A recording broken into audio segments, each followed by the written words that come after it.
The topic which I'm going to talk about now is actually probably universally needed for lawyers in all countries, in all jurisdictions for sure. This is sales time management. And it seems strange that for people who are based, whose productivity is based on billable hours, and who have to record these billable hours every day or every week, that one of the most common excuses I hear against doing business development at all is, I don't have time. You know, I don't think that's true. I really don't think that's true. When people say they don't have time, what they're basically saying is that this is not a priority. You do find time to do things that are a priority for you. And yes, I understand you might have a ton of work to do, some kind of crazy number of billable hours to be done each week. But we have to remember that it's our business development time that is for our long-term success. Billable hours, it's bread on the table for today.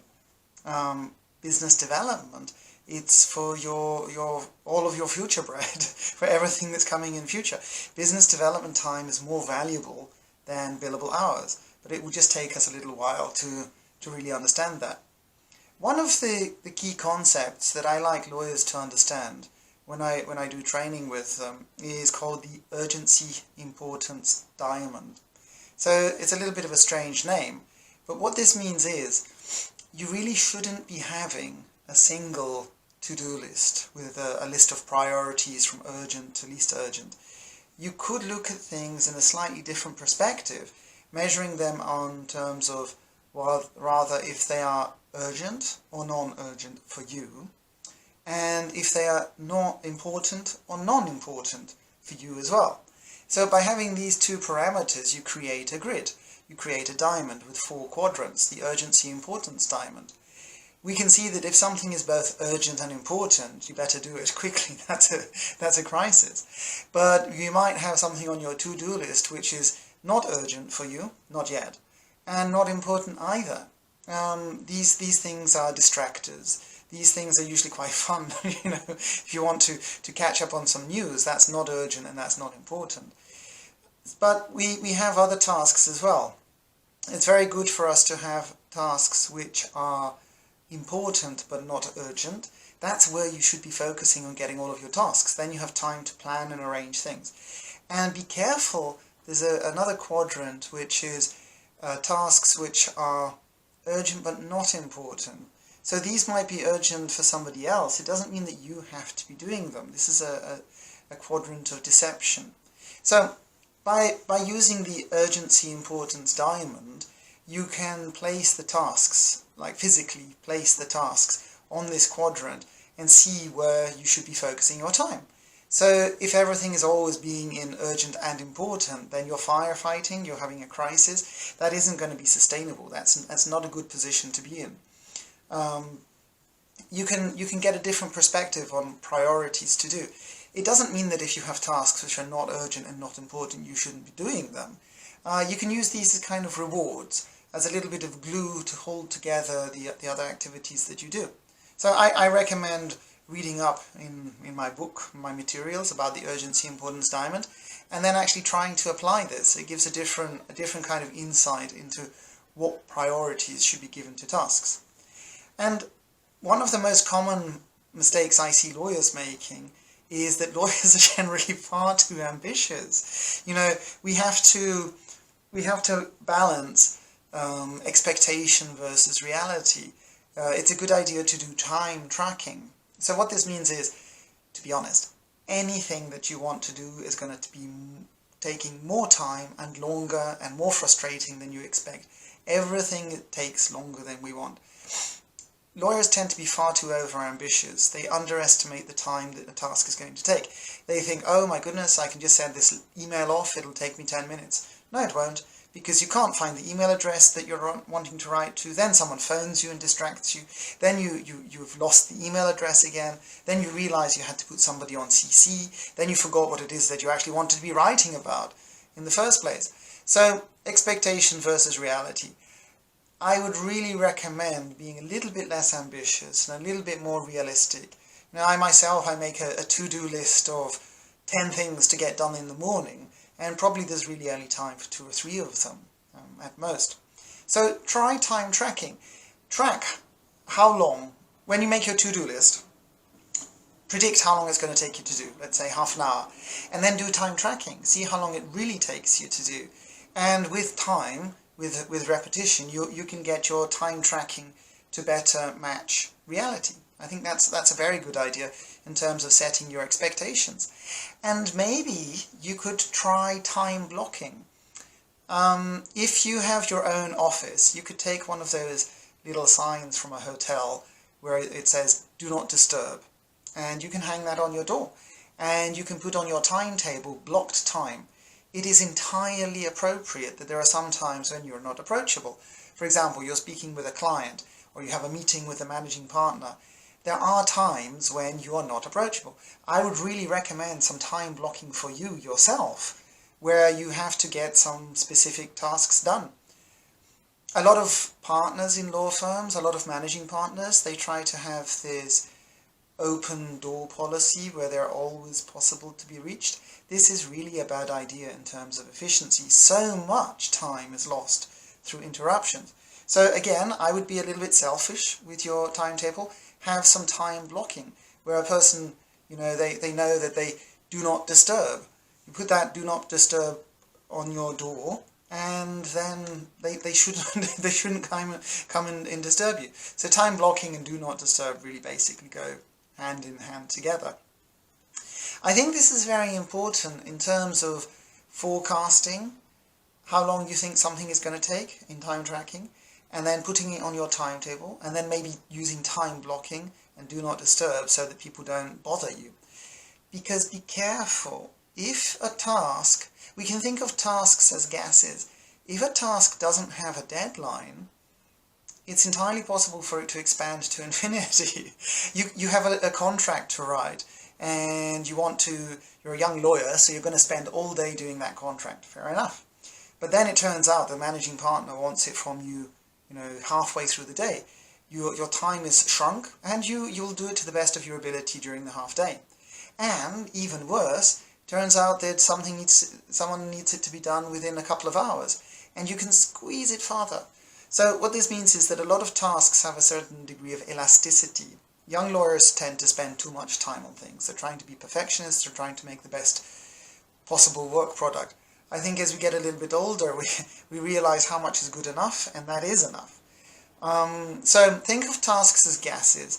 If you don't set yourself some deadlines on a task, it'll expand to take up any amount of time. So you need to be a little bit realistic with how long things take. But I know that sometimes, despite our best efforts, it can all become a little bit too much. If you have the phone ringing and emails pinging, by the way, you should turn off your phone. The sound on your phone, you could turn it off when you're doing time blocking, and you should turn off your email as well. Clients, other lawyers, they can wait. They can wait an hour, they can wait 2 hours. But sometimes, despite all of this, it just becomes too much. And in this case, I would recommend, walk round the block. Maybe the best thing to do if you're getting really stressed is literally to stand up, close the computer, and go and have a 10-minute walk around the block, a 15-minute walk. If you're a smoker, I'm not sure if it's a good idea. A lot of lawyers, they do, in some of the jurisdictions where I'm working, they go out and have a smoke break. But again, if you're having 3, 4, 5, 6, 7 smoke breaks per day, not only is that messing up your lungs, it's probably messing up your head as well with all those nasty chemicals in the smoke. It's also in itself a ton of interruptions. So maybe walk around the block once or twice per day, get a little bit of perspective, breathe some air, but be careful that you don't take too many of these little breaks, or they themselves will become interruptions. And in your weekly schedule, although during the day you should walk around the block maybe once or twice, not just a lunch break, but a break by yourself, I think it's very important to have meditation time. Do you know where you're going? Do you have any time on your weekly schedule which is specifically set aside for planning and forecasting and thinking about what we're going to do and why we're doing it? A lot of lawyers don't. They're kind of like mice in a wheel, run, and going nowhere, running in a wheel. So I really think it's a good idea from a business development perspective. You should do this. I call it tea for one. You sit with a cup of tea and your business development diary and you forecast what you're going to do in the week or the month ahead. And in terms of just general work, in terms of legal work, billable hours, you should have some meditation time. Again, if you do not schedule this as a fixed time on your weekly schedule, then it's simply not going to happen.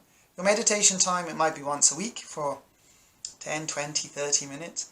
It might be every day. Why not? You could have this every morning. You come to the office, you have your coffee, you don't turn on your computer, and you have a 15-minute slot for meditation time, where you're looking at what did you do yesterday, and what are you going to do today? I think it's extremely important to remember that there are, I call it, two sides of midnight. At the end of each day, ask yourself, what did I do today to make tomorrow better? What's on the other side of midnight? And believe me, doing 10 billable hours in one day doesn't count. Okay, that's good for your billable hours, but in terms of long-term success or growth or development, what bricks have you laid? What foundations have you laid to this cathedral which you are building? That's why business development is so important, because it has a long-term impact. You do something in business development this month, it could be giving you a reward and a return years into the future. So try to quantify each day in your meditation time what you want to do and measure it, and think what's come to the next day. I have a horrible suspicion that a lot of people don't see two sides to midnight. They get up, they go to work, they eat, they sleep. And they get up and go to work and they eat and they sleep. And nothing changes. Maybe there are no savings, maybe there is no investment, there's no creation of intellectual property, there's no personal development really. And you can do that for 20, 30 years. Kind of depressing. So think of two sides of midnight. What did you do today to make tomorrow better? And if today was a lost day, nothing was better, then try to make sure that the next day is. And of course, remember, I think I might get myself into some trouble with managing partners for saying this, but try to leave at 6 o'clock. Focus on work-life balance. Again, lawyers can be a little bit over-ambitious, and not to mention overworked, but what you can do at 25 is maybe not a good idea to try to be doing when you're coming up for 40, or like me, already over 40. Remember, you should stop and smell the roses. There should be some kind of work-life balance. If you really are stuck in the office Monday to Friday and Saturday, morning until late evening, I'm not sure how sustainable that's going to be. If your law firm has a culture of presenteeism, where people expect it just to be at the office until late as possible, well, you really need to think whether that's worth it. Is it worth that kind of salary? Is it worth it if you drop dead from a heart attack? You know, this does happen to lawyers, to attorneys. I would measure success in time management as being able to do a reasonable number of billable hours per day, and some business development, and then being able to ideally leave the office at 6 o'clock and to have personal life, see your family, have some social time. And if you really can't do that, then either something's wrong with your time management, or you're in the wrong environment and you need to change your job. You need to leave. Success is not earning £1 million a year if you're going to burn out after 1 or 2 years and make yourself sick. So again, I think in terms of sales time management, you do need to set some reasonable expectations for yourself. One of the ways that you could actually do this, of course, especially if you're a partner, is to delegate more. This is an entirely different, an entirely whole topic of training which I do in terms of delegation. But basically I can say one of the best ways to free up more time on your schedule is to delegate more stuff to the junior lawyers. And a huge mistake that I see most partners doing is that they're not good at delegating, or basically some people don't like to delegate at all. You know, it seems much easier and more efficient and quicker just to do things yourself. Well, you can't do that. You can't do that. You really have to delegate more. Your model of success that you used as a student at university and then as a young lawyer, which is a lot of individual hard work and perseverance, that won't work when you're at partner level or managing partner level. You just can't do everything yourself. So really delegate. Make your to-do list. Use the urgency importance diamond and see as much as possible the activities that you can delegate to others. I know it takes patience. Lawyers, the youngsters, can be slow and annoying, and you have to explain it to them, and then you have to give feedback, and then they mess it up. But that's part of the process, and with time it'll get easier and easier. And if it doesn't, maybe you should get some other lawyers. But I think your lawyers are generally smart enough that if you invest the time into delegating to them and delegating more and more, you're going to get better and better results. In reality, maybe you should be aspiring towards doing half of your time on business development or more, and not just a ton of billable hours. I have a slightly rude term that I call such partners who do a ton of billable hours. I just call them big lawyers. If you're a big lawyer, you are not a partner. Regardless of what it says on your business card, if you are really a partner, you need to be doing strategic things and business development, not just 10 billable hours per day. Don't be a big lawyer. And it's impossible, no matter how clever you are, it's impossible to be giving 100% of the time. It's just physically impossible. That's not how people work. People tend to work with long periods of inactivity, and then a spike in activity and some productivity, and then they fall, and you have again a period of inactivity. Maybe a little bit like a cheetah or these big cats, when in their lives they spend most of the time lolling around, sleeping under the tree, and then they go kill a zebra. I'm not saying that you're lolling around, but what I mean to say is be realistic. You can't intensively work 4 hours in the morning, have a 1 hour lunch break, do another 4 hours, and then a break, and then another 4 hours on top of that. No.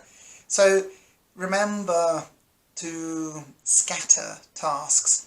Smaller, less important tasks, non-urgent, non-important, might be good rewards to put between the larger tasks that you do. And don't expect that you're going to have peak efficiency. Some people work better in the mornings, some people work better in the afternoons or the evenings. Regardless of whether you're an evening person or not, another good tip to free up more time on your schedule is to be the early bird. And I've seen a few lawyers do this with incredible results in terms of productivity and getting more things done. This means get up early. Get up early, come to the office early. Maybe you save time not being stuck in a traffic jam. And if you came to the office just a couple of hours earlier, or an hour earlier, you can get a lot of stuff done without any interruptions because nobody else is around. You could do, let's say, half an hour of business development, 15 minutes of meditation time, get through your emails, and then by the time everyone's coming to the office, you've already got a running start on where you want to be going. So if it's possible, then try as an experiment to be an early bird and see if that gives you some advantage. Another tip, on top of being the early bird, is maybe you should say no. Yes, maybe you should say no more often. This tends to be a bigger mistake for the younger lawyers, because younger lawyers always want to be helpful, and they say yes to everything, to tasks given to them from partners, to horizontal delegation, to requests from their colleagues. What are you actually saying yes to? You might be taking a number of tasks which are urgent for other people, but not important for you. And in terms of the long-term importance, how are they going to benefit you?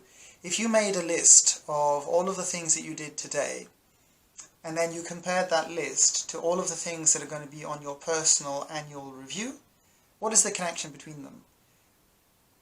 You might be shocked to see that a lot of things are just time wasters. Administration, that's lost time. Maybe it could have been delegated. Some billable hours, okay, you've got to do that for the numbers, but that's not going to make any great long-term difference for you, for your career. How many time wasters, how many times have you said yes to things to help other people, and they're not going to have any impact on where you want to be going. So a very simple task, it's very simple to say, it's a little bit harder to do, is to be a little bit more assertive and don't agree to do things, don't agree to do everything. Do time tracking, measure how much free time you have, and then you decide if you want to sacrifice that or not. And if you're working at the office until after 7 or 8 or 9 in the evening and saying yes to doing other tasks from other people that you could refuse, then that's just a bit silly, really, isn't it? So learn to say no. And then maybe we need to be thinking on a bigger perspective. When you have your meditation time, think about where do you want to be a year from now, or 5 years from now, 10 years from now? What's it all about? Without getting into too much of a kind of midlife crisis and existential angst, you really should have some kind of goals, some kind of targets that you want to aim for. What area of practice do you want to become best in? What position do you want to hold? What clients do you want to have? What's all this for? If you are just running like a mouse in a wheel, doing what you're told, you're going to get kind of jaded. And I see this happen to a lot of lawyers. After 3 to 4 to 5 years of practice, they lose their youthful enthusiasm that they had as a paralegal, intern, junior associate, and then they get kind of fed up and jaded. And they change job, and they go to another firm, and they find that nothing much is different there. And they do the same there, and they change job after 3 years, and then another 3 years. So that's kind of silly. You need to have some kind of long-term goals, something that you're aiming towards and striving towards, but be careful. Forecasting doesn't always get you to where you want to be. You could try, an interesting concept is retrocasting. So what's retrocasting? Forecasting is where you take the present condition and you extrapolate it into the future. So how much money can you save per week? And then you can see after how many weeks you could afford to buy a new car. That's forecasting. Retrocasting is a little bit different. In this case, you visualize a positive future scenario, and then you think, how did I get there? And there are different ways you could have got there. So you step backwards. Well, I had done this, and before that I could have done this, and I could have done this. So forecasting is like a tree, a branching tree of possibilities originating from now. Retrocasting is a reverse tree, where you have the end point at the future, and there are many possible paths that you could get to that future. Retrocasting is interesting in that it allows for a more creative approach to getting to where you want to go. Again, I think you should see the materials and put a little bit of thought into this. In some cases, forecasting won't allow you to get to where you want to go. So let's imagine a lawyer imagines they want to have a Harvard law degree. That's going to cost them $100,000, for example. And they can save $100 per month. You know, it's possible. Some people, they're in that situation. Okay, so that's going to be 1,000 months. No, not going to work, not realistic. If you did retrocasting, you could see yourself with that Harvard law degree, and you could think, how could I have gotten that? Well, you could say, well, before I got the degree, I got a big loan, an educational loan. Okay, and how did I get that big educational loan? Well, to get the big educational loan, I had to study, let's say, in England for some months to improve my English. Okay, so you went to England. And how did you get to England? Well, I did courses in my current city to get above upper intermediate level. Okay, and how did you get these courses? Well, these courses cost $600. So I have to save up for 6 months.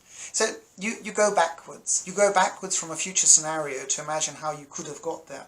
And there are different ways, because maybe it wasn't that you got a loan after learning English and improving your English. Maybe it was you sold an asset, or maybe it was you had created a company, or maybe it was that you did some work abroad. There are many different possibilities. So I think retrocasting is an interesting idea. And in any case, you do need to have this, I call it the positive visualized future. Dream, aspire, have something that you're focusing on.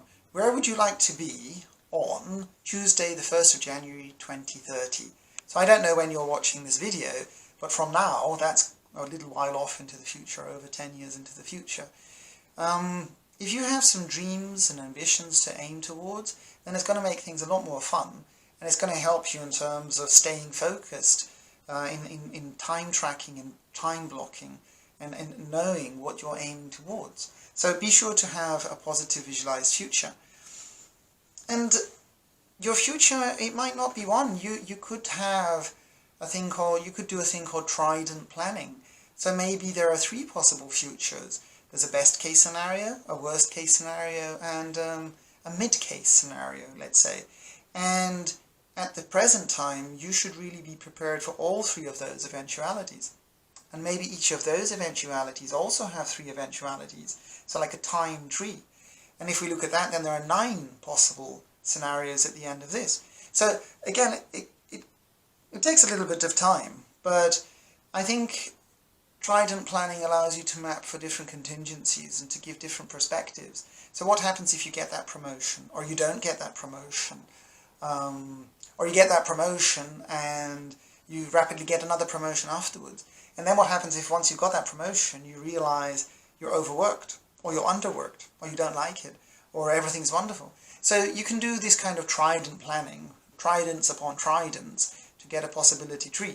And that also helps you prepare now to be ready for those future eventualities. So, in any case, that's a few different ideas in sales time management. Pulling them all together, I think it's very important that if you're at partner level, at least 1 hour per day should be focused on business development. And of course I'm biased because I'm very focused on business development. The more time you can free up through delegation, decreasing your billable hours, or doing fewer billable hours for a higher hourly rate, and focus on business development, is going to bring you greater success. So really focus on sales time management, and hopefully some of these 16 concepts which I've talked about, they might help you, so you can try them in practice. Thank you.